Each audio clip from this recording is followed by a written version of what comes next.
essa questão que o psicopedagogo, ele vai tratar só de transtorno de aprendizagem, eu vou falar para vocês, o percentual de crianças com dificuldade de aprendizagem no consultório é alto também.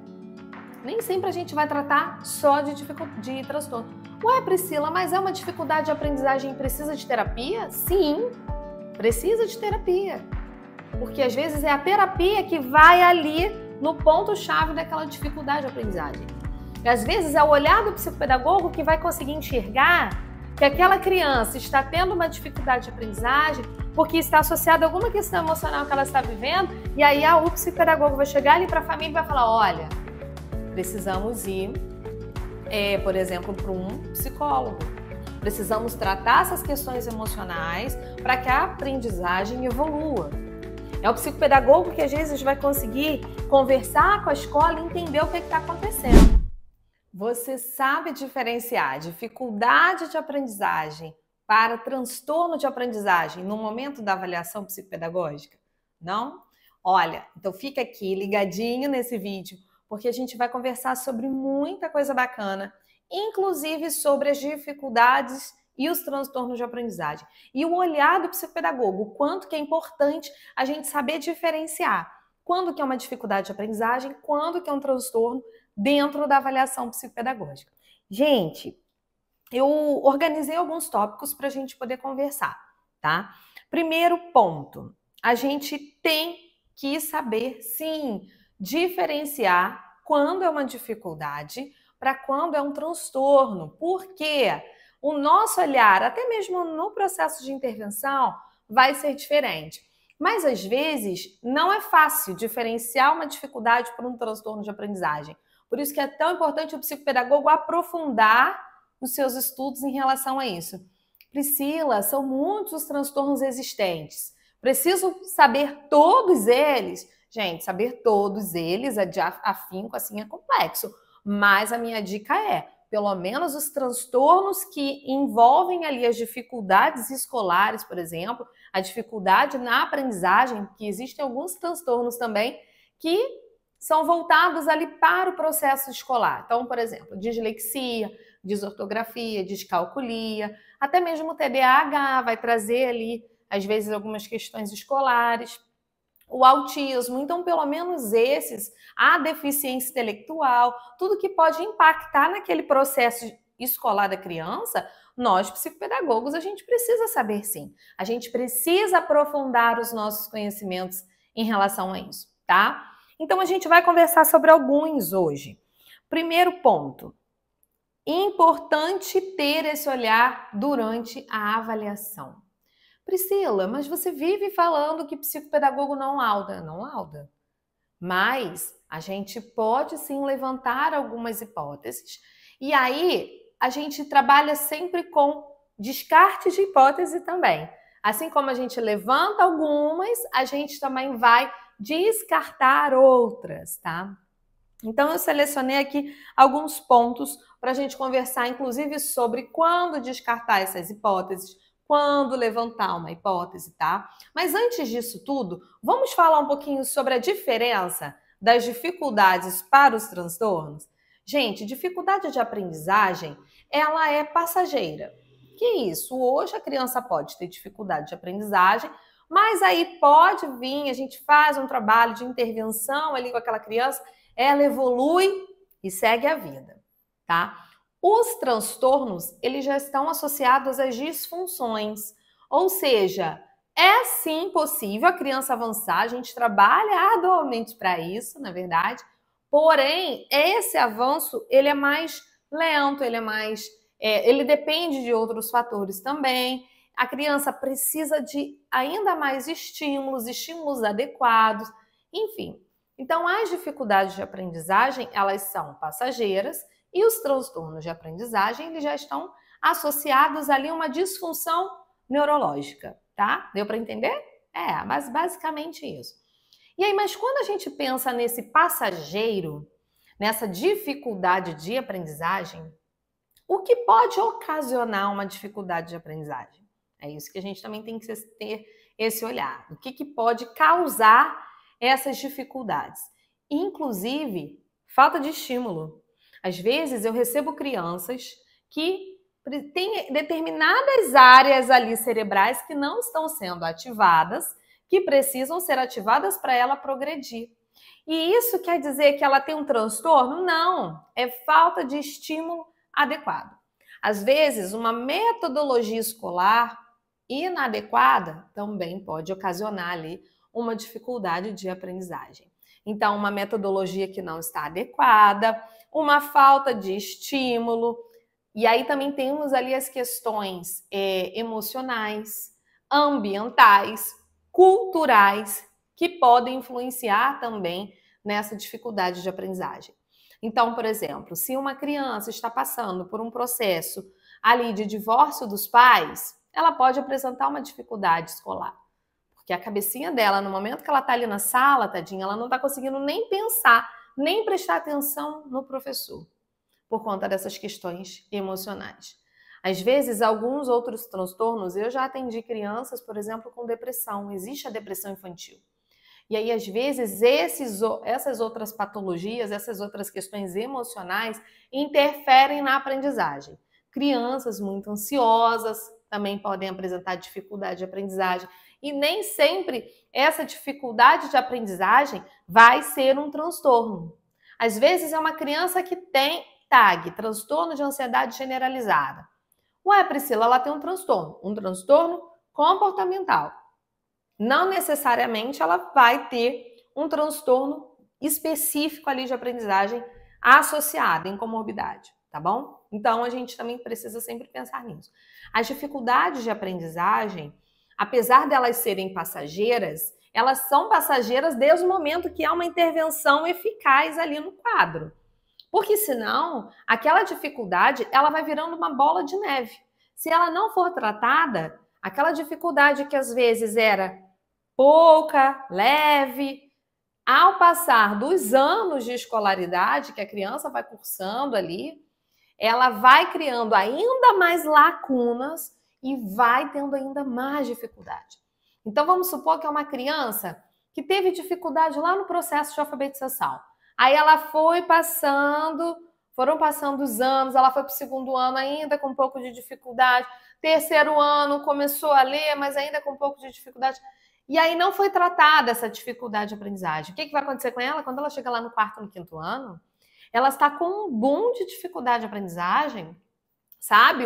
É uma bola de neve, literalmente, e aí ela vai ter muito mais dificuldade, porque a cobrança no quinto ano de conteúdo, de autonomia, para realizar aquelas atividades, ela é muito maior. Então, as dificuldades de aprendizagem, apesar delas serem passageiras, elas precisam ser tratadas também. E muitas das vezes, nós, psicopedagogos, tratamos as dificuldades de aprendizagem dentro do consultório. Essa questão que o psicopedagogo, ele vai tratar só de transtorno de aprendizagem, eu vou falar para vocês, o percentual de crianças com dificuldade de aprendizagem no consultório é alto também. Nem sempre a gente vai tratar só de transtorno. Ué, Priscila, mas é uma dificuldade de aprendizagem e precisa de terapia? Sim, precisa de terapia. Porque às vezes é a terapia que vai ali no ponto-chave daquela dificuldade de aprendizagem. E às vezes é o olhar do psicopedagogo que vai conseguir enxergar que aquela criança está tendo uma dificuldade de aprendizagem porque está associada a alguma questão emocional que ela está vivendo, e aí o psicopedagogo vai chegar ali para a família e vai falar, olha, precisamos ir, por exemplo, para um psicólogo. Precisamos tratar essas questões emocionais para que a aprendizagem evolua. É o psicopedagogo que às vezes vai conseguir conversar com a escola e entender o que está acontecendo. E às vezes orientar a família, olha, tô achando que talvez... Eu já, por exemplo, eu já recebi quadros aqui de crianças onde ela tinha uma limitação, não era crianças, por exemplo, com deficiência intelectual, mas a gente via que ela tinha uma dificuldade ali nesse processamento de informação, era uma criança que processava as informações de forma mais lenta, e aí estava numa escola com uma cobrança muito grande, então uma escola muito conteudista, e aí aquela criança não conseguia acompanhar, e aí vinham também as questões emocionais, por não conseguir acompanhar, existe isso também, às vezes a criança tem dificuldade em determinada situação, por ela não conseguir, vem insegurança, vem o medo de errar, aquilo tudo. E aí eu orientava a família, olha, eu acho que vamos avaliar, mas talvez uma escola com um pouco menos de cobrança pode dar certo. Psicopedagogos, atenção, tenham muito cuidado com isso, tá? Escola é decisão da família. Você só aponta, ó, o que tá legal, o que não tá. E ao mesmo tempo, é papel do psicopedagogo também ajudar a escola nesse processo.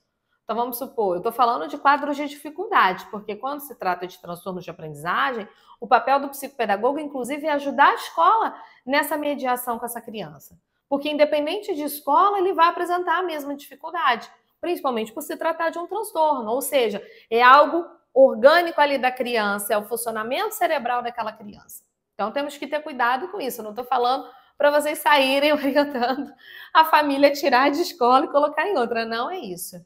É o olhar. Porque quando a gente pensa em dificuldade, a gente também pensa em metodologia adequada para aquela criança. Tá bom? E metodologia adequada vai estar atrelada à escola. Então, deu para entender ali a diferença entre dificuldade e transtorno? E o transtorno, Priscila, você já falou que ele é uma disfunção. Sim, ele é uma disfunção. A dificuldade de aprendizagem, ela pode estar atrelada a uma metodologia inadequada, ela pode estar atrelada a alguma questão social, alguma questão emocional, cultural também. Eu não lembro, teve uma das lives que eu dei que eu até citei um caso da Maria Lúcia Vaz, que ela traz no livro dela. Achei muito interessante que ela recebe crianças para avaliação psicopedagógica numa comunidade, numa ONG que ela fazia, não sei se ela era coordenadora da ONG, enfim. E essas crianças foram para lá encaminhadas pela escola. E eram 3 irmãos. Eu era uma escadinha, um de 7, 8 e 9 anos. Todos os 3 ingressaram ali na alfabetização. Nenhum dos 3 nunca tinham estudado antes e vieram de uma outra cidade, de um outro município, fugindo de uma pobreza imensa, tentando a vida no Rio de Janeiro, numa comunidade. Ou seja, essas crianças nunca tiveram a oportunidade de serem estimuladas. E aí a escola encaminhou falando, ó, vamos encaminhar porque provavelmente é quadro patológico. E aí, na hora da avaliação, viram que as crianças não tinham uma defasagem cognitiva, mas tinham uma dificuldade de aprendizagem porque elas não haviam, como que eu vou falar para vocês, tido mesmo a oportunidade de serem estimuladas. Tá bom? Então, quando a gente pensa na dificuldade de aprendizagem, a gente também tem que pensar nisso. Aquela criança está tendo a oportunidade de ser estimulada adequadamente? Tá? E a gente faz isso no consultório. Transtorno de aprendizagem, ele já é uma disfunção e a gente tem que ficar atento a alguns marcadores. Tá bom? Quando a gente fala de transtornos. Que marcadores são esses, Priscila? A metodologia está adequada? E ao mesmo tempo que a gente pensa nesses marcadores, a gente também pensa em descartar hipóteses. Por isso que quando eu recebo uma criança no consultório, eu olho logo. Os exames estão em dia? Fez exame de vista? Fez audiometria? Já foi lá na pediatra? Já viu as vitaminas? Já olhou isso tudo? Tá tudo ok? Beleza, agora a gente começa uma investigação mais aprofundada ali. Então, o psicopedagogo também tem que ter esse olhar de descartar a hipótese, tá? E aí, quando a gente pensa nesses transtornos de aprendizagem, existem algumas coisas que a gente analisa lá na anamnese. A gente olha para ver se está associado a alguma questão, a gente olha, a gente investiga mais essa família, se tem quadros na família, existem alguns atrasos específicos que a gente precisa analisar, isso tudo. E descartar, tá tudo bem, metodologia tá adequada, os exames, assim, tá tudo bem, exame de vista tá ok, a audiometria tá ok, já foi na pediatra, exame de sangue, tudo ok, já fui à escola, é uma escola que tem tentado trabalhar e mesmo assim não evolui. E um ponto muito importante, está na psicopedagoga, já fez um período de intervenção e mesmo assim não avança. Priscila, você está falando que é possível a criança, mesmo sem laudo, continuar na intervenção para ver se é um quadro de diagnóstico ou não? Sim, inclusive isso está previsto dentro dos critérios diagnósticos, que alguns transtornos, principalmente de aprendizagem, precisa de um período de intervenção para ver se aquela criança vai evoluir ou não, tá? Então, vamos lá. Eu já falei aqui de alguns pontos que eu tinha conversado com vocês. Considerar ali quais aspectos justificam a possibilidade de um transtorno, como eu falei com vocês, analisar muito bem essa anamnese, fazer essa investigação a fundo, ter esse olhar se a metodologia está adequada. Gente, psicopedagogo tem que dominar essa parte metodológica, tá? Atenção. O que é esperado para o ano de escolaridade em curso, o que a criança está acompanhando, o que não está, ter esse olhar de como que funciona. Por exemplo, vamos supor que você é psicopedagogo, você recebe o material do seu aluno, do seu paciente, perdão, para você avaliar. Você sabe avaliar o material do seu paciente? Não sabe? Como assim não sabe? Tem que saber, gente. Psicopedagogo tem que saber. Olhar o que está legal, o que não está legal nesse material. O próprio material escolar da criança diz muito pra gente, inclusive sobre metodologia. Eu vou dar um exemplo. Uma mãezinha, hoje até ela estava falando comigo, antes de gravar o vídeo eu estava em atendimento, aí ela falou assim comigo, Priscila, você tinha olhado as provas, não olhou? Eu falei assim, olhei, até te deu retorno. Ela, é verdade, porque é tanta coisa. Aí ela falou assim, você viu as questões da prova? Eu falei, sim. E aí eu até peguei a pasta dele, porque são muitos pacientes, às vezes a gente não grava tudo de cabeça. Peguei a pasta e falei, ó, lembra que eu fui te falando no áudio? Vamos recapitular aqui o que estava legal, o que não estava? Porque ele está tendo outras provas agora e a gente já tinha conversado com a escola, orientado algumas modificações. Aí agora que a gente vai ver como que a escola está conduzindo isso.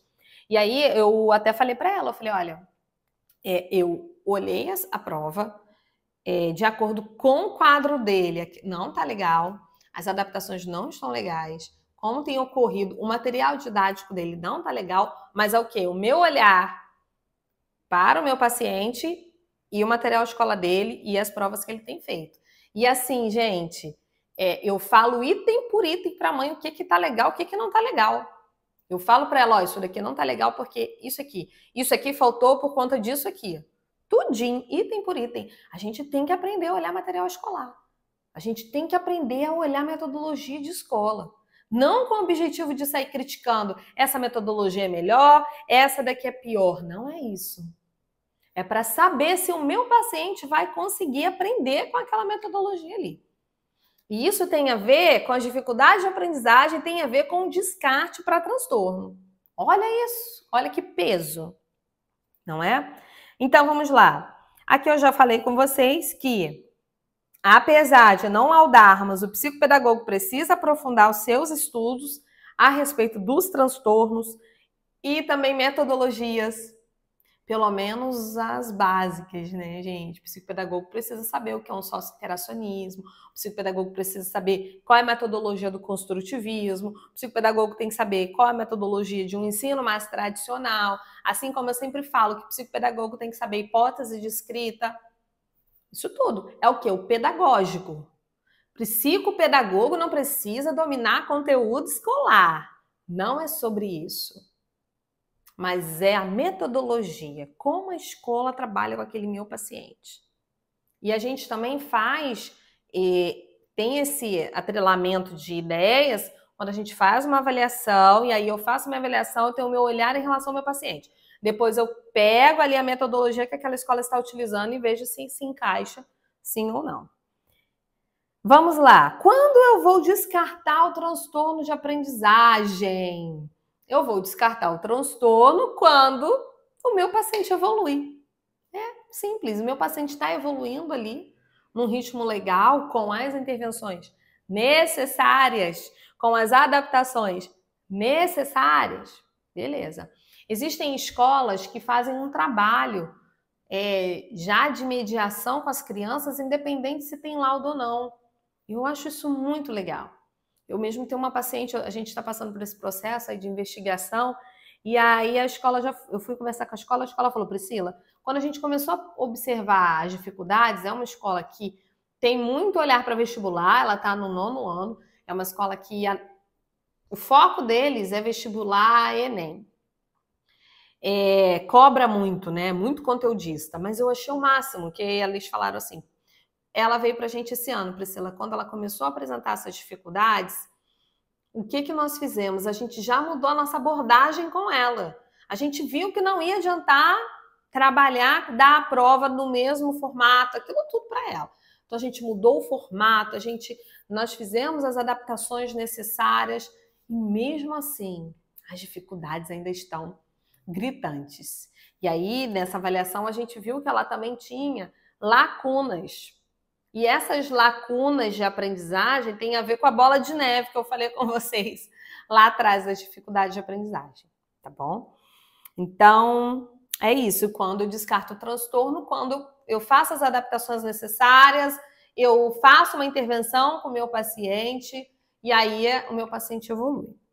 A avaliação, ela pode ser o começo do atendimento psicopedagógico, mas nem sempre ela é o final. Nem sempre o psicopedagogo vai chegar num final com aquela avaliação. Às vezes a gente precisa de mais tempo além da avaliação, que seria um período ali de intervenção para a gente poder fechar.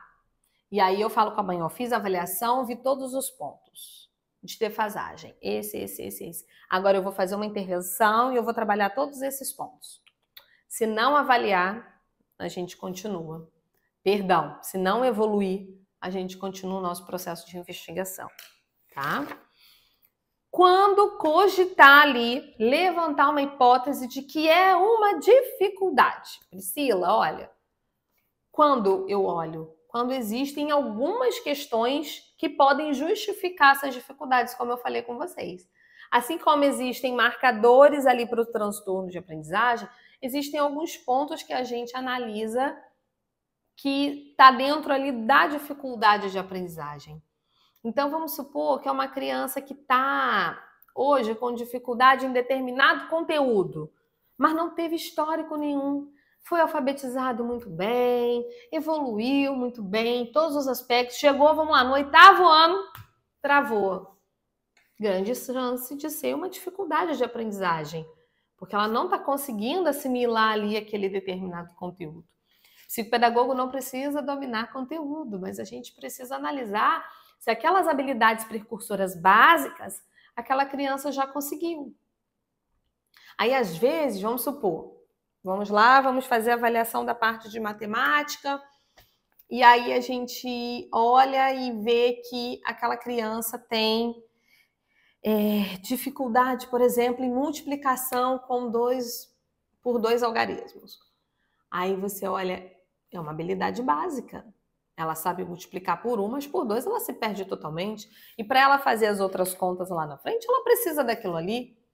Geralmente, o domínio das 4 operações já é uma habilidade básica.